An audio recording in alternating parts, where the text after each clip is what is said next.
Hey guys, welcome back to my channel. We're gonna just continue right where we left off.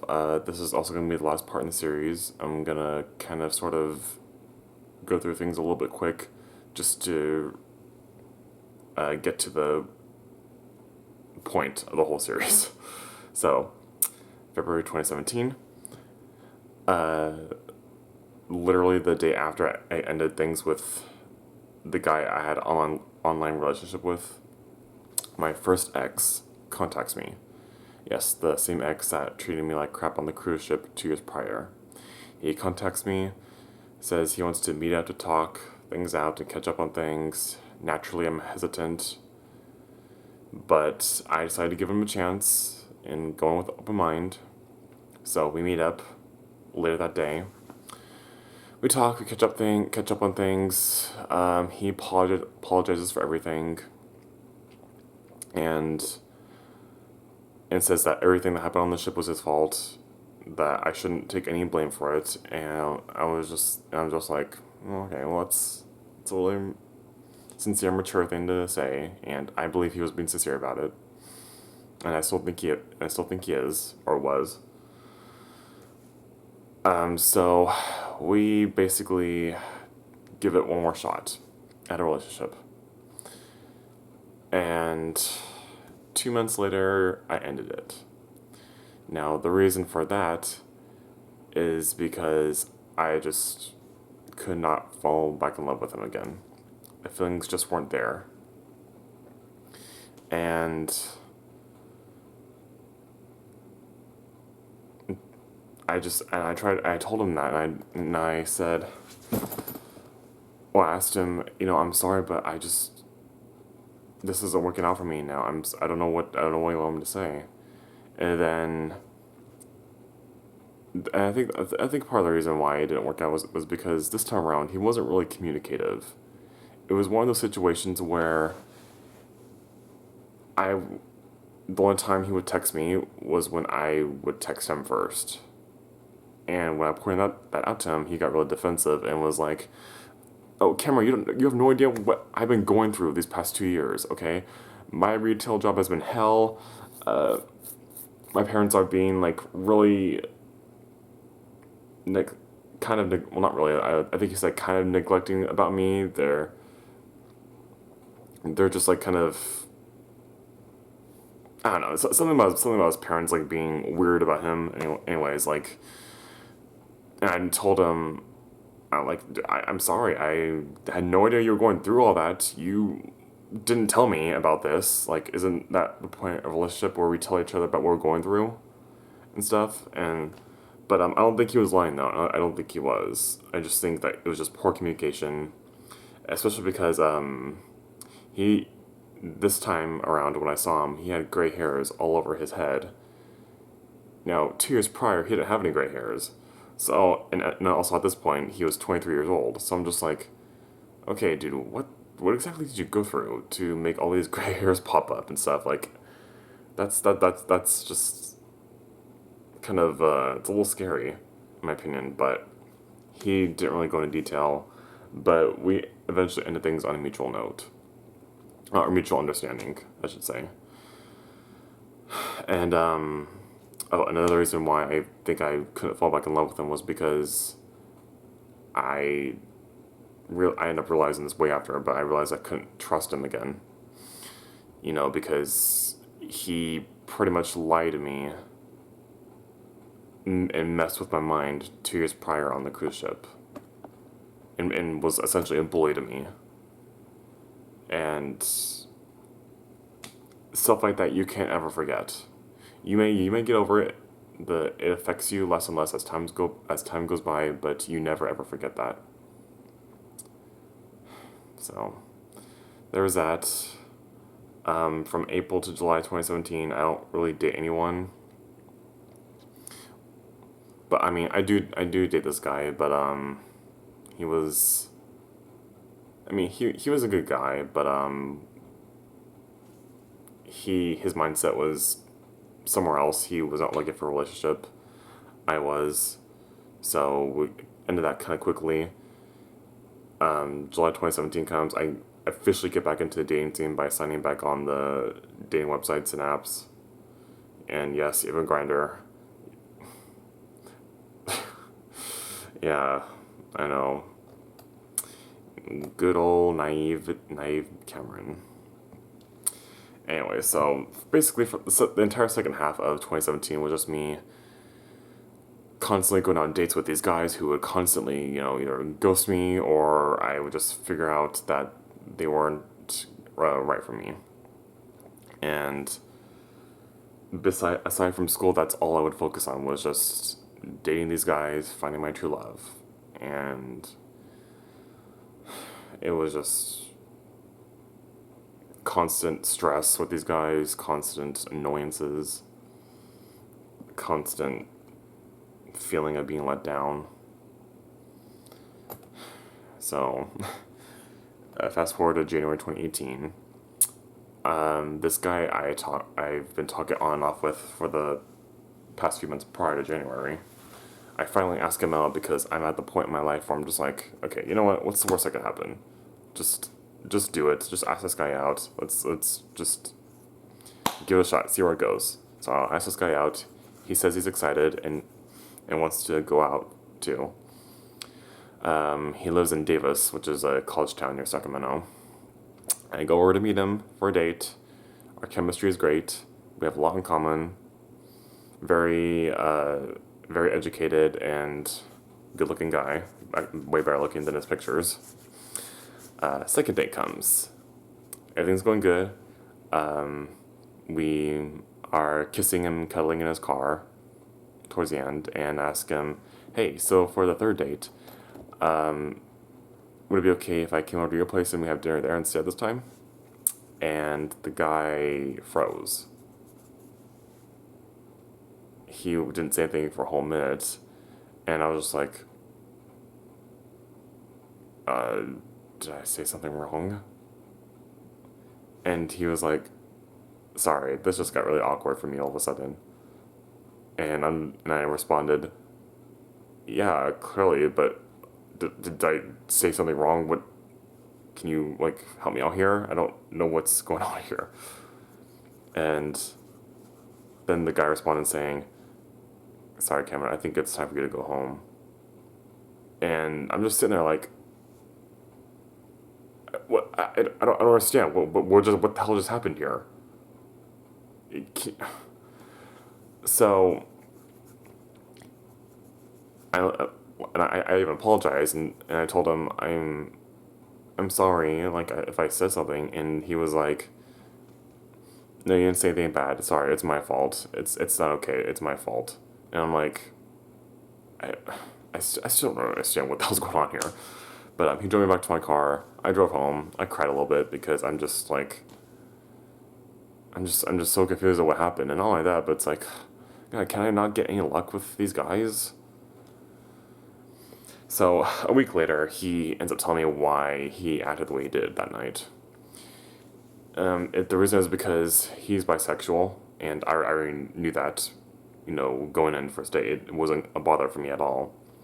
But he told me that since he's bisexual, me asking him to come over to his place for a third date made him realize that, it was gonna most likely head into a serious direction, and he eventually realized that he actually didn't want that because he wants to be with girls for a serious relationship and potentially marriage, whereas with guys, he just wants to have fun and have sex with.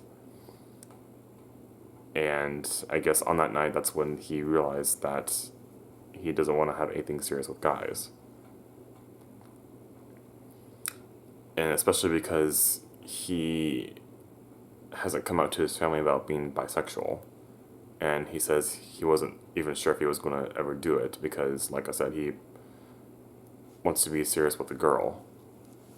So, when he told me that, I was just like, I don't know what you want me to say. I feel hurt, but I mean, if that's what you want to do, that's what you want to do. I can't force you to change your mind. So, and it was what it was. Is what it is. So February 2018, I dated a guy that we lasted for 6 months. This guy is great. The only thing is that we just weren't meant to be romantically. We had so much in common, possibly like the most stuff I had in common out of all the guys I've dated. Such a great time together. Total extrovert, which was like the opposite of me. But I didn't really mind that much because I thought it created a nice balance in our relationship. But like I said, just didn't work out just because we were just more suited to be friends, which is fine. We still talk. We're still friends. It's all good. Now, less than 2 months later, beginning of October 2018 is when I met my most recent ex. Now, this is the final relationship and guy I've ever dated as of this point in time. We lasted for a year and a half. We broke up at the end of March 2020. Now, I'm going to go this is going to be the point in the series where I'm going to tell you why exactly I broke up with him and why I chose to remain single. So, 8 months into our relationship, I decided to move in with him and his family at their home. That was something I shouldn't have done because for one, it was too soon. I mean, 8 months isn't really that soon, but I feel like, average person should have waited like at least a year before doing that. But I digress. But the reason why I moved in was because, for one, I loved him. I wanted to be with him more often. Secondly, the rent I would have paid at his family's place would have been half the rent I was paying at the place I was staying at previously. And thirdly, not only that, I thought to myself, well, if I moved into his family's place, not only would I decrease my own rent, I would decrease everybody else's rent as well. So it's a win-win for everybody. Wahoo! And around this time, when I told my dad that I was moving in, when I told him the reasons for why I wanted to move in, my dad was like, son, you can't save everybody, okay? I don't think it's a good idea, but it's your life, but you can't try to be everyone's hero. And I think that was mostly in reference to, me lowering everybody's rent by me having me move in there. So I brushed it off, of course, because I didn't know what he was talking about. But he knew exactly what he was talking about. Not too long after this, like right after moved in June 2019. Yeah, June 2019. He tells me something kind of weird. So I'm visiting his house, and me and my ex are there visiting him. I don't remember exactly what we were talking about, but I remember when he said this, it was kind of off topic to the conversation that we were having. But my dad said something about like, son, there are gonna be times in your life when you're gonna have to prioritize yourself, and you're gonna have to be okay with the fact that it's okay to prioritize yourself every now and then. There's nothing wrong with it, but you need to learn to do that and be okay with that. And when my dad said that, I was like, okay, that's kind of off topic what we're talking about, but okay. Of course I brushed it off again, but like before, he knew exactly what he was talking about because he even told me after the breakup that he knew that this guy was not the one for me and that I was not in the right place to be in a relationship. Father knows best. So, fast forward to the end of 2019. All these thoughts and feelings about me wanting to be single, me questioning if I'm supposed to be in this relationship in the first place, starting to feel the emotional and mental exhaustion of being in a relationship starts to arise. And I I can't push it down anymore. I've had I've had these thoughts previously, but I pushed them down, and I just alluded it to me just overthinking again. But I kind of was overthinking, but this time it was for real. These were serious issues and feelings that no matter how hard I try to push down, it just wouldn't stop. And as the saying goes, everything that you push down, no matter how hard you try to, it will come up to the surface eventually. And it did. It reached the tipping point end of March 2020 when I broke up with my boyfriend. And so I'm going to give you the reasons as to why I broke up with him. The first reason, in no particular order, first reason, like, as you guys have heard previously, was because I needed to be single, to figure out myself, to know myself, to fall back in love with myself, because, like I said before, the past 4 years was pretty much just nothing but just me focusing on other people, accommodating other people, focusing on finding my true love, when in reality, I very rarely ever focused on myself. And it wasn't at all the guy's fault. It wasn't nothing was directly his fault. This feeling would have happened with any other person I would have dated. It would have. That's what I think. Sorry, I didn't mean to wipe my eyes. Something was stuck in my eye. um, uh, it just, unfortunately, yeah, it was just unfortunate that it had happened with this person. But it just got to a point where I needed to be single. It was just so exhausting constantly being in a relationship or constantly dating someone. I had no time to myself. And I eventually realized that I really needed that in order to grow, in order to know myself. Second reason was he, yeah, was he had a kid, and I knew that very early on in the relationship. And I told him, you know what, that's fine. I can try this, and I can be okay with this. I don't mind kids at all. But the thing is, towards the end, I also realized that I was not as ready to help raise his kids as much as I thought it was. And because now, this kid is 10 years younger than me. Right now, he is 15. I met him a few times. Cool kid. Not really much of a social filter, but cool kid. But see, the thing is, how exactly am I supposed to raise someone 10 years younger than me? If you look at it in terms of age, I wouldn't even really be considered a father.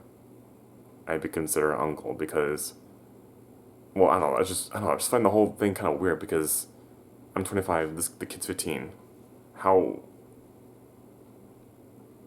I don't know. I just feel weird. I just would feel so weird calling myself a father to this kid, because we were planning on getting married in 2021, but of course that's scrapped now.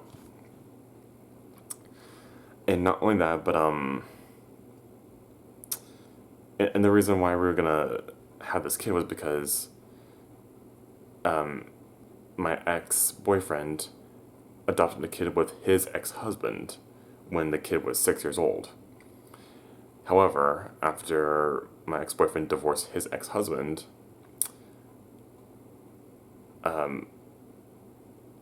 not too long after that divorce, the ex husband sent the kid away to these foster youth programs because the ex husband's boyfriend didn't want to raise the kid. And so, from the age of 10 to 15, he just got out of the program he was at last month, finally, so he's back home with his biological mom. But so from 10 to 15, he was constantly at these foster programs all over the country. And when when I heard about that, I was like, oh my god, that's horrible. Like, okay, we'll take the kid in when we move out in July of this year, because we were planning on moving out in July this year, and the kid was also expected to come with us the same month. So I told my ex, okay, we'll have the kid come with us, and he'll live with us. Like, I don't want to subject him to any more of these programs that he has to be in. You know, that's so miserable. Like, no kid should have to go through that. But towards the end of the relationship, I realized I was not ready to do that. I have zero experience with kids, with parenting, with even babysitting. And it made it seem like I was just going to be kind of more or less thrown into parenting him, because my ex told me that we were going to have parenting classes, but there was no mention of when we were going to have these parenting classes. You know, and plus, not only that, at the time, I was 24 years old. I, you know, I don't, it's, depending on who you are, it may or may not be too young to raise a parent, but for me, I wasn't ready. You know, that combined with me, you know, being exhausted from being in relationships and dating that whole time, I legitimately don't think I could do it. You know, and it's nothing against the kid at all. It's nothing against him. Honest to God, I did not think I could do it. You know, I, and that's just how it is. When I told my ex that, he seemed to understood, because he also, I think, interestingly enough, me breaking up with my ex and talking to him about this specific manner made him realize that he also wasn't ready to raise a kid just yet, because very similar to me, he also did pretty much nothing but focus on finding his true love, finding his guy, dating, etc., for the past few years, and never got a chance to be by himself as well. So that's actually kind of an interesting reflection there of our characters. But I I just felt so horrible, because I felt so sorry for that kid. I just he was treated like crap by my ex boyfriend's ex husband, and I felt like I wanted to save him, be his hero, but like my dad said, you cannot be everyone's hero, and that's a problem I realized I had with not just this situation, but with previous partners and even friendships. I was trying to be people's hero. I was trying to help fix their problems, their issues, but how can I fix their issues when I can't even fix mine? And that's just my main problem with there. I focus on everybody else's needs so much except for mine, and that's kind of where I'm at today. Third reason, the environment I was living in at his family's house, it was, I was gonna say hostile, not really hostile, but very negative a lot of the time. His family would get into fights a lot of the time, and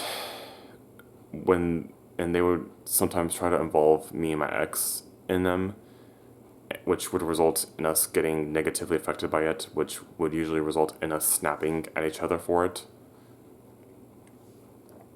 And that was just that was also just like a miscommunication issue, you know, at heart. But towards the end of the relationship, we were fighting with each other a lot more often, and I couldn't live in that kind of environment. I couldn't. And the thing is, I kind of knew what I was getting myself into, because I did experience his family's fights before before I moved in. But so I kind of did it to myself too. Fourthly, I was falling out of love with him, and it was basically a combination to the previous reasons I listed and a couple other ones as well. But I pretty much told him I was falling out of love with him, and I didn't really see myself falling back in love, merely because I really wanted to be single. And he eventually understood that. And so, if you're watching this and if you're wondering if me and my ex are gonna get back together, I'm just gonna be upfront about it and tell you, most likely not. And I told him that too.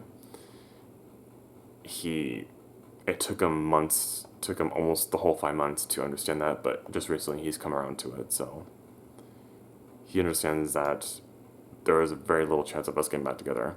Now, the reason why I say very little chance is because, I told him this too, who knows what the hell is going to happen in the future. I can't predict the future 10 years from now. Who knows when we actually might get back together 10 years from now, but I'm saying here and now, and also told him that as of right now, I'm sorry, I don't want to get back together with you as of right now. And, well, as of right now, and also for the foreseeable future. Now, as for the long term future, like I said, who knows what happened? We may very well get back together. The future is unpredictable, as I have experienced, but as of right now and for the foreseeable future, no. So, what all these experiences and these videos have come down to, I have been single for 5 months now, and it was possibly the best decision I could have ever made for me, because I really had to snap out of it, get on my funk, and realize I really needed to focus on myself, to mature myself, to grow, to know myself better, to fall in love with myself again. And all of that is exactly what is happening with me right now. I just hope that, if you're watching this and you're single, and you so badly want a partner, just know that don't put too much focus on it. Put all that focus on yourself, and I assure you, your partner will come along eventually, because I truly believe that's what will happen to me.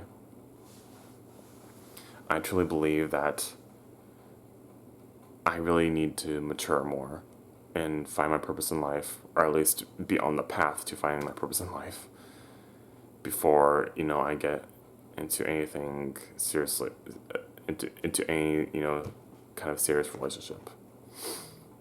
And I truly believe in my heart and in my gut that this was the best decision. This was the best decision I could have ever made for me. And I can say with 100% confidence that this is the first time in my entire life I've ever felt like I was falling in love with myself. And I had begun to really know myself. And so here we are now, 25 years old, single, still want a partner, but not putting too much focus into that. And I can also say with 100% confidence that I have never been more content with my life than I am right now. And I just hope that, for those of you who watch these videos, that, you took something from this, any piece of advice, that it's okay to prioritize yourself. That's where I was kind of looking for earlier. Prioritize yourself. There's absolutely nothing wrong with prioritizing yourself. Nothing wrong with it at all. So, and that's something I had to learn as well. I had to get over the fact that it was selfish for me to prioritize myself, because I want to be as selfless as possible. But we are human beings. It is okay to be selfish if it benefits our growth, our maturity. It is totally okay, and it took me a long time to realize that fact and accept it. That it is completely okay to self-prioritize. So, here endeth the video series. I really hope you guys enjoyed it. Like I said, I hope you guys took something out of this. I know it was kind of all over the place, but I had to give you guys the full story for you to see why I chose the path that I did. So, the next video series I'm making is gonna be about retail and the horror stories I have from working my retail jobs. So those videos are gonna be a little bit more comical in nature. So there's that. That'll be uploaded within a week. Oh, and also I went to Lake Tahoe recently for a hiking trip with my friend Carolina. That will be uploaded sometime within the week too. So look out for that as well. And besides that, I hope you guys have a wonderful day. Thank you so much for watching, and I will see you in the next video. Bye.